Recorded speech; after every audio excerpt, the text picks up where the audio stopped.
할렐루야.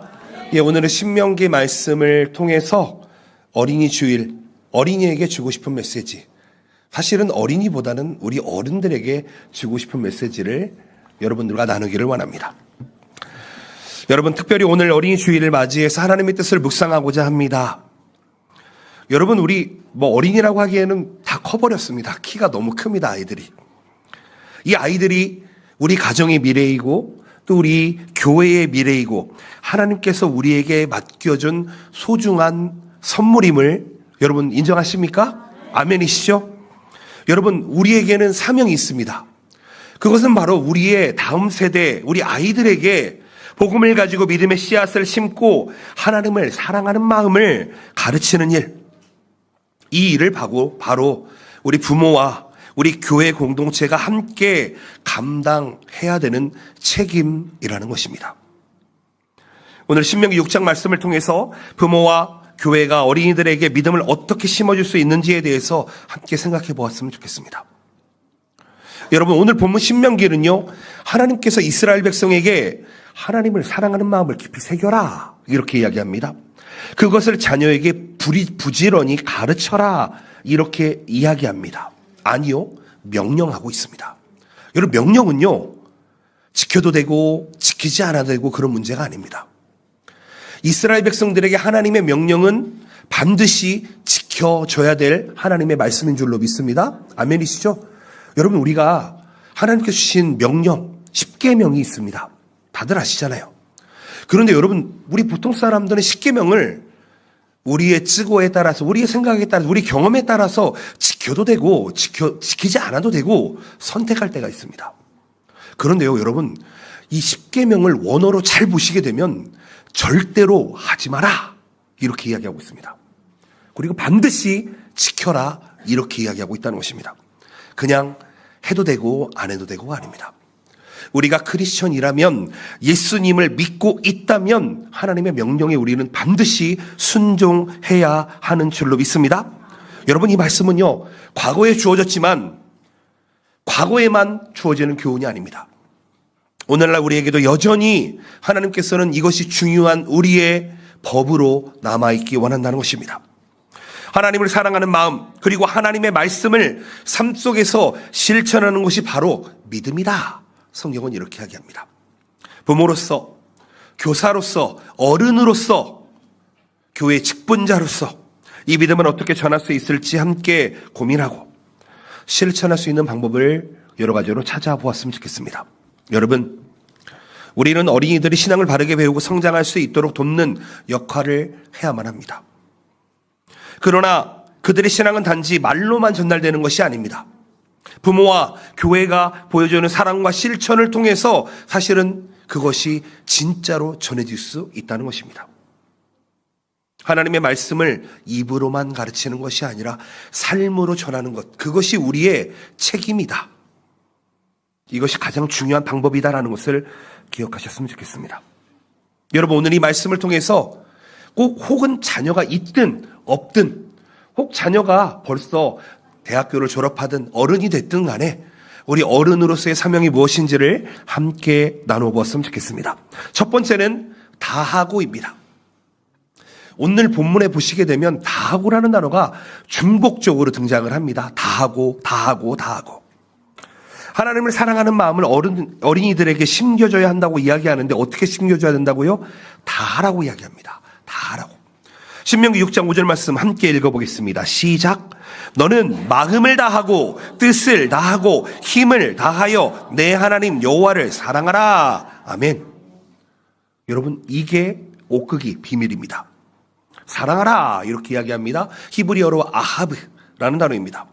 이 단어는 단순한 감정적인 사랑이 아니라 하나님과의 깊은 관계를 맺고자 하는 의지적이고 결단적인 사랑, 그것을 아하브라는 단어로 표현하고 있습니다. 즉, 이것은 우리의 마음속 깊은 곳에서 자원하는 심령으로 우러나오는 사랑, 그 사랑으로 그 본질을 가지고 하나님과 먼저 교제하라 이 얘기를 하고 있습니다. 어린이들에게 이와 같은 사랑을 심겨주는 일이야말로 믿음을 키워주는 첫 번째 단계다. 하나님을 사랑하는 마음은 단순한 말로만 하는 것이 아닙니다. 실제 삶 속에서 그 사랑을 실천하는 것입니다. 예를 들어 볼까요? 부모가 자녀에게 하나님의 사랑을 가르칠 때 성경책을 들고 자, 얘들아 이렇게 살아야 한단다. 꼭 이렇게 해야 된단다. 너무 좋지요. 그런데 그 시간 이후의 삶은 엉망입니다. 여러분, 행동으로 보여주지 못하는 말은요, 사실은 의미가 없습니다. 말과 행동은 같아야 합니다. 부모는 어려운 상황 속에서도 하나님의 사랑을 실천하는 모습을 보여야 하고요. 이웃에게 사랑을 나누는 모습을 우리의 자녀들에게 보여야 합니다. 하나님을 사랑하는 방법을 보여야 합니다. 저는 어렸을 때 고등학교 1학년 때 처음 교회에 갔습니다. 저보다 10살 많은 누나가 있습니다. 사촌 누나인데요. 같이 살았었습니다. 근데 누나는 제가 17살이었으니까 누나는 27살이겠네요. 근데 27살인데 교회에서 집사 직분으로 섬기고 있었습니다. 일을 하면서 교회의 어떤 부분이 고장나면 그것을 혼자서 고치고 어디 가서 필요한 거 있으면은 한 30개월 할부는 언제나 해서 누나가 헌신했던 것을 봅니다. 사실 그것을 보면서 저거는 어떻게 가능할까? 우리 집에 에어컨이 없는데 교회 에어컨이 없다고 에어컨을 40개월 할부, 뭐 3년 할부, 4년 할부로 사는 모습을 보면서 야, 저게 믿음일까? 처음에는 의아해했습니다. 그런데요, 한두 번이 아니더라고요. 자신의 삶을 다해서 하나님을 섬깁니다. 사실 누나와 살았던 그 기간이 몇 년 되는데요. 그 기간을 통해서 참 많은 신앙을 배웠습니다. 아마 그래서인지 모르겠는데 저와 제 동생은 하나님의 길을 가고 있습니다. 누나를 통해서 참 좋은 신앙을 배웠다고 생각을 합니다. 때로는요, 엄격하게 배웠습니다. 교회 안에서 남자들은 보통 거친 말을 많이 쓰지 않아요? 거친 말을 한번 했다가 교회 옥상에 끌려 올라갔습니다. 엄청 맞았습니다. 고등학교 3학년까지 맞았습니다. 왜 맞는지도 모르겠고 제가 이렇게 한 대 푹 치면 넘어질 것 같은데 조그맣잖아요. 근데 그 누나의 그 말 한마디, 그 엄격한 매가 저를 연단시켰고 저를 절제시켰고 저는 그래서 좀 맞아도 되지 않나 좀 그런 생각을 하면서 컸습니다. 잘 맞았습니다. 여러분, 아이들은요, 어른들의 행동을 보고 자라나게 됩니다. 그렇죠? 어른들이 하는 말을 똑같이 따라합니다. 따라서 우리가 하나님의 사랑을 어떻게 실천하는지에 따라서 그 결과, 열매가 다르다는 것이죠. 여러분은 아마 부모님들이 계시겠습니다. 근데 정말 신기한 게 뭔지 아십니까? 여러분들은 부모님의 나쁜 점을 안 담고 싶어 하겠지만 희한하게도요, 배우려고 하지 않아도 담게 됩니다. 참 이게 부모의 그 DNA의 힘인 것 같습니다. 왜냐하면요, 저는 부모님과 20년을 떨어져 살았습니다. 20년 만에 만났는데요, 정말 특이합니다. 저는 걸음걸이가 엄마랑 똑같고요. 동생은 걸음걸이가 아빠랑 똑같습니다. 뒤에서 보면은요. 성격을 얼마나 절반 잘 닮았는지 똑같습니다. 여러분, 우리가 좋은 DNA를 가지고 자녀들에게 전해 주어야 하는 줄로 믿습니다. 무슨 얘기입니까? 우리 안에 있는 세상적인 DNA 말고요. 예수 그리스도를 믿고 변화된 새 사람이 된 DNA를 우리 자녀들에게 전해줄 수 있어야 하는 줄로 믿습니다. 때로는요, 인내가 필요합니다. 때로는요, 아픔도 동반되게 됩니다. 왜요? 나를 철저히 쳐서 복종시켜야 하기 때문입니다. 하나님 말씀대로 내가 살지 못하는데 어떻게 그렇게 실천을 할 수가 있습니까? 여러분, 우리가 믿음의 길을 걸어갈 때에 하나님의 사랑을 실천할 때 때로는요, 우리를 쳐서 복종시켜야 될 때가 있습니다. 왜요? 그것을 보고 있으니까요. 그 어려운 순간이 찾아올 때에 여러분 마음을 다하고 뜻을 다하고 정성을 다해서 하나님을 사랑하는 마음을 드러내 보시기를 바랍니다. 그것이 우리의 자녀를 살리는 지름길이 될 것입니다. 여러분, 하나님의 사랑을 우리의 자녀들에게 왜 심겨줘야 합니까? 어린이들에게 왜 심겨줘야 됩니까? 3살 버릇은 8까지 간다 이렇게 이야기합니다. 그 어렸을 때에 하나님의 말씀이 심겨지면 그 아이는 혹 교회를 떠나는 것처럼 보이겠지만 나중에는 하나님을 찾아오게 될 수밖에 없습니다. 왜요? 이 세상에는요, 우리를 만족시켜줄 것이 하나도 없습니다. 이 세상이 얼마나 허무하고 공허한지는 인생을 살아보신 분들은 많이 알 것입니다. 그 순간뿐입니다. 그래서 우리에게 주어진 사명이 있다면 무엇입니까? 영원히 마르지 아니하는 그 생수, 그 샘물을 우리 자녀들에게 심겨 주어야 하는 줄로 믿습니다. 어떻게 해요? 다하고 다해서요. 여러분, 어린이들이 하나님의 사랑을 배우고 자라날 때 그들은 그 뿌리를 단단하게 하나님의 말씀 앞에 내리게 될 것입니다. 어떠한 시련 속에서도 흔들리지 않는 믿음으로 성장하게 될 것입니다. 때로는 시련이 있겠지만 그때에 하나님을 만나는 지름길이 될 것입니다. 부모와 교회가 함께 어린이들에게 하나님의 사랑을 심겨줄 수 있는 놀라운 일을 여러분, 우리 동경복음교회가 우리 성도님들이 감당해 내실 수 있으시기를 예수님의 이름으로 축복드립니다. 아멘. 두 번째는요, 때든지입니다. 때든지. 이게 무슨 얘기냐면 하나님의 말씀을 가르쳐야 되는데 언제 가르쳐야 되냐 이 얘기입니다. 신명기 6장 6절 7절 말씀을 다시 한번 읽습니다. 오늘 내가 너에게 명하는 이 말씀을 너는 마음에 새기고 내 자녀에게 부지런히 가르치며 집에 앉았을 때에든지 길을 갈 때에든지 누워 있을 때에든지 일어날 때에든지 이 말씀을 강론할 것이며. 아멘. 누구에게 말씀하고 있습니까? 누구에게 말씀하고 있습니까? 목사에게 말씀하고 있습니까? 자녀에게 말씀하는 게 아니라 부모에게 말씀하고 있습니다. 여러분, 자녀를 가르치는 책임은 누구에게 있습니까? 부모에게 있습니다. 여기에서 가르치다라는 단어를 이야기합니다. 이 단어의 원래 뜻은 무엇이냐면은 날카롭다라는 뜻이 있습니다. 그리고 반복하다 이런 뜻이 있습니다. 즉 하나님의 말씀을 가르칠 때에는 한 번 언급하는 것으로 끝나는 것이 아니라 날카롭고 엄격하게 반복적으로 가르쳐야 한다는 것입니다. 아멘이십니까? 여러분, 하나님의 말씀은요, 한 번 들어서 깨닫지 않습니다. 근데 정말 신기한 건 무엇인지 아십니까? 똑같은 말씀을 한 번 들었을 때 다르고요, 또 다음에 들었을 때 다르고요, 또 그 다음에 들었을 때 다릅니다. 왜요? 하나님의 말씀, 변하지 않는 말씀이지만 그것이 나에게 적용될 때에 새롭게 적용되기 때문입니다. 지속적으로 반복적으로 가르친다. 즉 자녀들의 마음속에 어떻게 하라고요? 마음에 새길 수 있게 해야 된다는 것입니다. 부모는 자녀가 하나님의 말씀을 지속적으로 기억하고 실천할 수 있도록 꾸준히 가르쳐야 됩니다. 여러분, 하나님의 말씀을 자주 가르친다는 것은 단순히 구절을 읽어주는 것으로 끝나는 것이 아닙니다. 그 말씀을 어떻게 적용할 수 있는지에 대해서 구체적인 설명과 개념이 있어야 됩니다. 즉 부모는, 교회의 선생은 일상에서 하나님의 말씀을 실천할 수 있도록 돕는 역할을 해야 됩니다. 언제요? 때든지 일어날 때든지 누워있을 때든지 여러분 식사를 할 때든지 교회 안에서 무엇을 할 때든지 언제든지 돕는 역할을 해야 되는 줄로 믿습니다.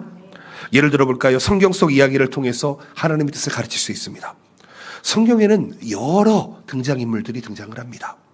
그들의 삶을 통해서, 특별히 우리 아이들에게 오늘 찬송가에도 있었는데 다윗의 이야기를 통해서, 다니엘의 이야기를 통해서, 요셉의 이야기를 통해서, 모세의 이야기를 통해서, 여호수아의 이야기를 통해서 가르칠 수가 있습니다.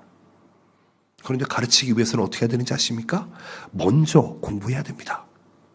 먼저 배워야 한다는 것입니다. 내가 알지 못하는 것을 가르치는 것은 쉬운 일이 아닙니다. 저는 가르치는 일을 참 좋아합니다. 지금도 여러 사람에게 악기를 가르치고 있습니다. 교회 안에 청년들에게도 가르치고요, 어른들에게도 가르치고요, 71세 할아버지에게도 가르치고 있습니다. 그런데 여러분 그거 아십니까? 가르치려면은요, 최소한 그 사람보다 5배, 10배의 역량을 가지고 있지 않으면요, 금방 들통나게 됩니다. 그 그릇을 알게 된다는 것입니다. 저 사람이 나를 가르칠 만한 실력이 있는지 없는지를 깨닫게 된다는 것입니다.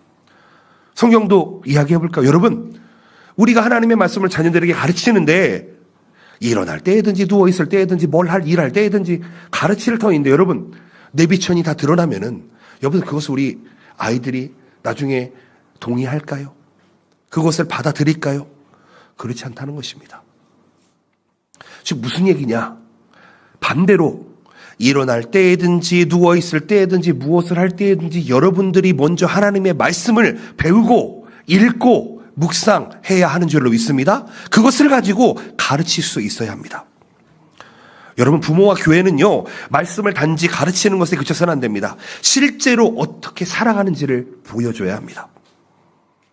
우리 후대들은 우리가 실제로 살아가는 모습을 통해서 그 말씀을 진정으로 의미 있게 느끼게 될 것입니다. 여러분, 하나님의 말씀을 가르친다라고 하는 것은 서로에게 유익이 있습니다. 가르치기 위해서 자기 자신도 자라나게 되고요, 자녀들은 그 말씀을 통해서 또 자라나게 됩니다. 신명기 6장의 말씀에서 마음에 새기고 자녀에게 부지런히 가르치라고 명령하고 있습니다. 단순히 교육해라 라는 것이 아니라 하나님의 말씀을 그들의 마음에 깊이 새기고 삶의 지침으로 삼아라, 이렇게 이야기하고 있습니다. 그러므로 말미암아 자녀들은 자라나게 될 것입니다. 하나님의 말씀을 자주 가르친다라고 하는 것은 자녀들에게 신앙을 전달하는 가장 중요한 수단입니다. 오늘 본문에 때이든지가 4번이 등장을 합니다. 무슨 얘기입니까? 계속해서 반복적으로. 여러분들이 신앙생활을 하면서요, 여러분 이 예배 한 번을 여러분 정말 중요하게 생각하셔야 됩니다. 여러분 예배를 한번 빠지기 시작하면은요, 나중에 빠지기가 쉽습니다. 저도 어렸을 때는 참 많은 수업을 빠졌던 기억이 있습니다. 일본에 와서 제가 처음으로 일본어를 배울 때 하나님 앞에 서원한 것이 있습니다. 하나님, 저는 빠지지 않겠습니다. 결석하지 않겠습니다. 지각하지 않겠습니다. 그런데요, 바빴거든요, 분명히.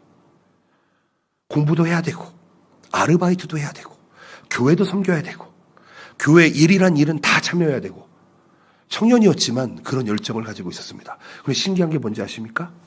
여러분, 한 번도 결석하지 않았습니다. 한 번도 지각하지 않았습니다. 그 나이대가 28살입니다. 처음으로 하나님 앞에 마지막에 살아봤습니다. 해봤기 때문에 가르치는 방법을 압니다. 어떻게 해야지 되는지를 압니다.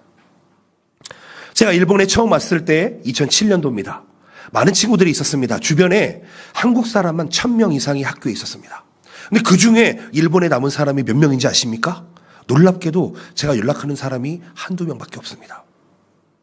그렇게나 많은 사람들이 있었는데 다 어디에서 뭐 하는지 모르겠습니다. 무엇인지 아십니까? 그렇게 어른으로서 살아내지 못하면 정말 재미있는 패턴들이 있습니다. 일본어를 배우기 위해서 일본 땅에 있었는데, 아, 그래, 어학교 학비를 내야 되니까 아르바이트를 해야 돼. 맞지요? 틀리지 않죠? 그런데요, 그 다음날 와가지고 학교에서 좁니다. 분명히 공부하기 위해서 돈을 벌려고 노력을 하는데 반대로 이제는 주객이 전도가 돼서 돈을 벌기 위해서 학교에서 잡니다.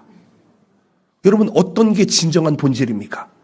우리의 신앙생활의 본질이 어디에 있습니까? 돈을 벌기 위한 공부입니까? 공부를 하기 위한 돈입니까? 여러분, 이것을 한번 잘 생각해 봐야 됩니다. 교회에 와서 신앙생활을 하는데 어떠한 때에든지 말씀으로 자라고 세워져야 될 내가, 그런 어른이어야 될 내가 그러지 못한다는 것은 너무나 안타까운 것입니다. 사랑하는 성도 여러분, 먼저 배우시기를 바랍니다. 먼저 소화해내시기를 바랍니다. 그래야지 가르칠 수가 있습니다. 가르치는 것은 쉬운 일이 아닙니다. 세 번째로는요, 부지런히 가르치라, 이렇게 이야기합니다. 다시 한번 말씀드려볼까요? 하나님의 말씀을 삶에서 실천하게 해라, 이 얘기인데 7절 말씀, 너의 자녀에게 부지런히 가르치며 집에 앉았을 때이든지 길을 갈 때이든지 누워있을 때이든지 일어날 때이든지 강론하다, 이렇게 이야기합니다. 이게 무슨 얘기냐면은 숙고하다, 말하다, 반복하다, 이 뜻을 가지고 있습니다. 이것도. 즉 하나님께서는 말로만 하지 마라, 삶으로 살아내라, 이 얘기를 하고 있죠. 삶 속에서 계속해서 숙고하고 실천해라, 반복해라. 하나님의 말씀을 삶에서 실천한다라고 하는 것은 하나님 교회에서 말씀을 듣고 끝나는 것이 아닙니다. 여러분, 신앙생활은요, 교회에서 하는 것이 아닙니다. 아멘이십니까? 신앙생활은 교회 밖에서 하는 게 신앙생활입니다. 교회 안에서는요, 채우시고 교회 밖에서 그대로 살아내는 게 신앙생활입니다. 교회에 와가지고 봉사하고 섬기고 헌신하고가 신앙생활의 전부라고 생각한다면 저는 그것은 한 10분의 1 정도라고 생각을 합니다. 오히려 밖에서 처절하게 철저하게 하나님의 자녀로서 때로는 용기가 필요할 때가 있습니다. 여러분, 혹시 이 공용 식당에서 식사하실 때 기도하십니까? 하나님, 맛있는 음식 주셔서 감사합니다. 맨날 똑같은 패턴으로 기도하지만 여러분, 기도하십니까? 기도한다는 건 무엇입니까? 꽤나 용기가 필요한 일입니다. 아무나 갈 수 있는 것이 아닙니다. 거기에서 내 삶을 드러내는 게 신앙입니다. 하나님께서는 우리가 입으로만 하라고 이야기하지 않습니다. 그 말씀을 실천해서, 특별히 교회에서, 특별히 가정에서 실천하라고 말씀하고 있습니다. 우리가 만나는 모든 상황에서 실천하라고 했습니다. 여러분, 만약에 부모가 자녀에게 하나님의 말씀을 가르칠 때, 야, 하나님이 사랑하라 그랬어. 하나님을 사랑하고 이웃을 사랑하라 그랬어. 너 사랑해야 돼. 가르친다면 부모가 먼저 이웃을 사랑해야지요. 그렇죠? 하나님을 사랑해야지요. 그것을 보고, 사랑하는 거구나. 이것을 깨닫게 된다는 것입니다. 이 자녀들은요, 부모의 행동을 보고 배웁니다. 부모가 하나님의 말씀을 실제 삶 속에서 어떻게 실천하는지에 따라서 자녀의 신앙이 레벨이 달라지게 됩니다. 질이 달라지게 됩니다. 하나님 우리에게 말씀을 삶에서 반복하라 이렇게 이야기합니다. 모든 순간에 하나님의 말씀을 강론하라 이렇게 이야기합니다. 우리가 일상에서 어떤 상황에 처하든지 모든 순간에 여러분 우리의 입술에 말씀이 있어야 되는 줄로 믿습니다. 여러분 세상적인 말로 사람을 위로할 수 있을 것입니다. 그런데 만약에 이런 생각해 보신 적 있으십니까? 자녀가 학교에서 어려움을 겪고 있습니다. 하나님의 말씀을 통해서 위로하고 격려하는 것, 그럴 수 있을 것 같습니다. 그런데 그 어머니나 그 아버지가 하나님 뜻대로 살지 않는데 그 말씀을 했을 때 능력이 나타날까요? 그렇지 않죠. 부모와 교사는요, 선생은, 특별히 어른은 매일의 삶 속에서 하나님의 말씀을 실천하면서 본이 되어줘야 됩니다. 모델이 되어줘야 됩니다. 여러분, 자녀들을 공감해 주십시오. 자녀들의 말을 들어주십시오. 자녀들에게 하나님의 말씀을 말이 아닌 삶으로 전해주십시오. 하나님의 말씀을 실천하는 것은 자녀가 신앙을 올바르게 자라게 하는 중요한 열쇠가 됩니다. 우리 교회에도 이제 결혼도 하고 아이를 갖고 또 아이가 어린아이인 분들이 계실 것 같습니다. 하나님의 말씀을 반복적으로 가르치십시오. 반드시 그 말씀은 열매를 맺게 될 것입니다. 실천하십시오. 하나님의 뜻대로 살아가십시오. 그것이 우리의 신앙의 본질이 되어야 하는 줄로 믿습니다. 아멘. 자, 마지막으로 기도하는, 여러분 어린이를 위한 기도의 중요성에 대해서 말씀드려 보겠습니다. 신명기 6장에서는 부모와 교회가 자녀에게 하나님의 말씀을 가르쳐야 한다고 명령하고 있는데요. 그것 중에 가장 중요한 게 무엇이냐? 기도하라 라는 것입니다. 기도는 어린이들이 신앙 안에서 자라도록 돕는 중요한 요소입니다. 아이들은 모르겠지만요, 제가 가끔 아이들이 자고 있으면은 가서 머리에다가 손을 대고 기도해 줄 때가 있습니다. 하나님, 이 딸을 건강하게 자라날 수 있도록 도와주십시오. 아이들은 모를 것 같습니다. 자고 있으니까요. 그런데요, 이 기도라는 게 단지 저의 소원을 이야기하는 것이 아닙니다. 하나님, 이 자녀들이 하나님께 마음을 다할 수 있도록, 정성을 다할 수 있도록, 뜻을 다할 수 있도록 도와주시옵소서 매일매일 기도합니다. 여러분, 부모는요, 자녀를 위해 기도함으로써 우리의 자녀들이 하나님의 인도와 보호를 받을 수 있도록 돕는 중요한 역할을 하게 됩니다. 여러분, 이게 부모입니다. 기도를 통해 자녀는 하나님의 뜻을 더 잘 알게 될 것이고요, 그 뜻을 따르는 삶을 살아가게 될 것입니다. 여러분, 기도라고 하는 것은 하나님과의 커뮤니케이션으로 끝나지 않습니다. 이것을 통해서 하나님과 연결되며 하나님의 놀라운 공급을 우리가 받을 수 있게 된다는 것입니다. 기도를 통해서 자녀들의 삶에 하나님의 인도하심을 간구하는 부모의 중요한 책임이 있음을 기억하셨으면 좋겠습니다. 여러분, 그게 우리의 사명입니다. 미션입니다. 그것이 우리의 비전이 되어야 합니다. 그리고 깨닫게 됩니다. 나의 부모도 자기의 뜻대로 사는 것이 아니라, 자기의 힘대로 사는 것이 아니라 부모님보다 더 뛰어난 하나님을 의지하고 살아가는구나 라는 것을 아이들에게 보여줄 수가 있다는 것입니다.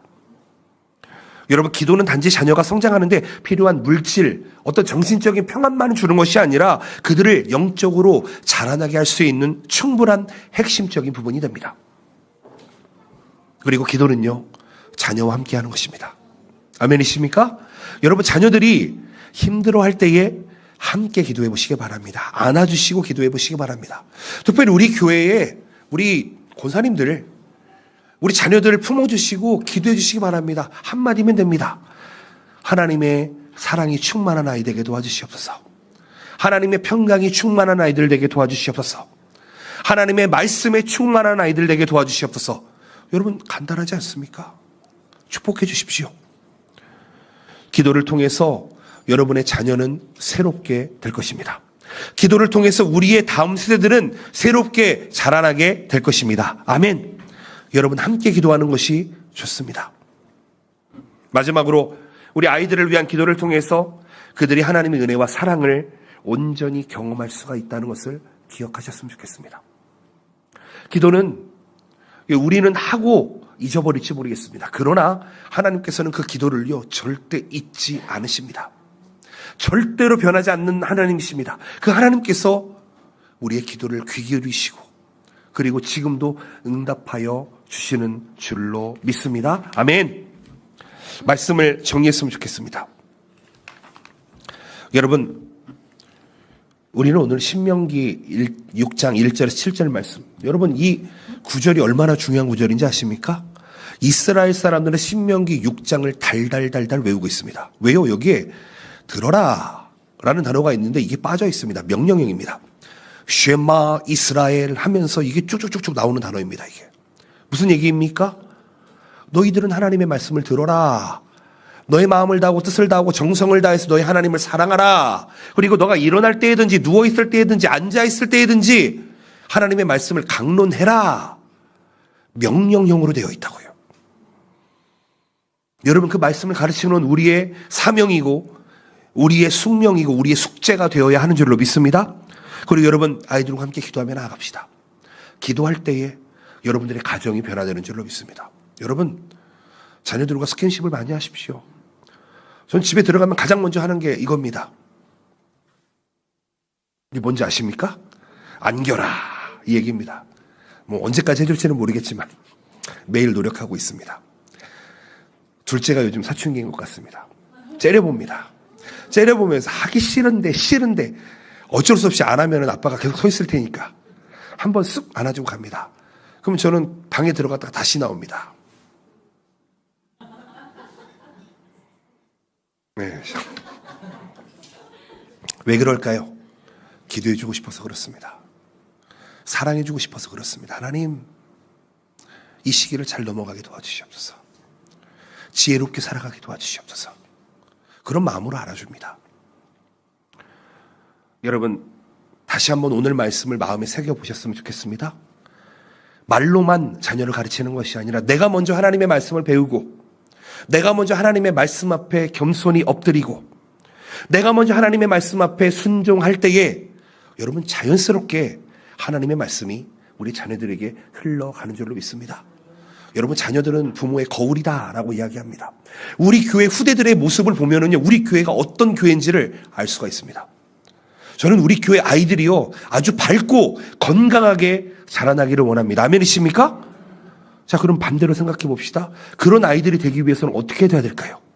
우리 어른들이 먼저 하나님의 말씀으로 밝고 건강하게 신앙생활을 해야 하는 줄로 믿습니다. 여러분 척하는 거 말고요. 진짜로 그렇게 해야지 전달이 됩니다. 오늘 찬양을 하는데 사실은 마음이 울컥했습니다. 벌써 우리 아이들이 이렇게 컸구나.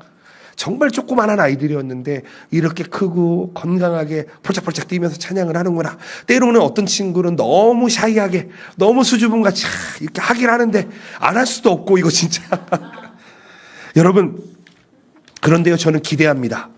우리 아이들이 이런 시기를 걷고 있지만 변화될 것입니다. 아멘이십니까? 반드시 변화될 것입니다. 신앙생활은요 여러분 내면으로만 하는 것이 아닙니다. 드러내는 것입니다. 드러내지 않는 신앙생활은 없습니다. 신앙은 드러내야 신앙인 줄로 믿습니다. 우리 각 가정에서 교회에서 우리 아이들이 살아가는 어떤 공동체에서도 여러분 담대하게 용기 있게 살아갈 수 있도록 여러분 우리가 기도해 줍시다. 우리가 그들의 서포터가 되어 주십시다. 그들의 보호자가 되어 주십시다. 그러면은요 아이들은 어디에서도 정말 이 자존감 높게 살아갈 수 있습니다.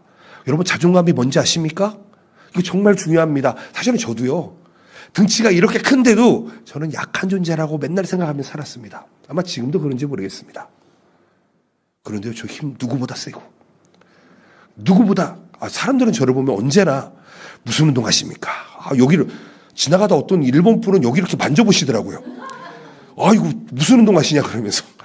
근데 그게 중요한 게 아니죠. 내 안에서 그리스도가 드러나는, 내 안에서 그리스도의 향기가 드러나는 삶을 살 때에 우리 자녀들은 변화되고, 우리 교회는 변화되고, 우리의 다음 세대는 하나님의 말씀으로 세워지는 줄로 믿습니다.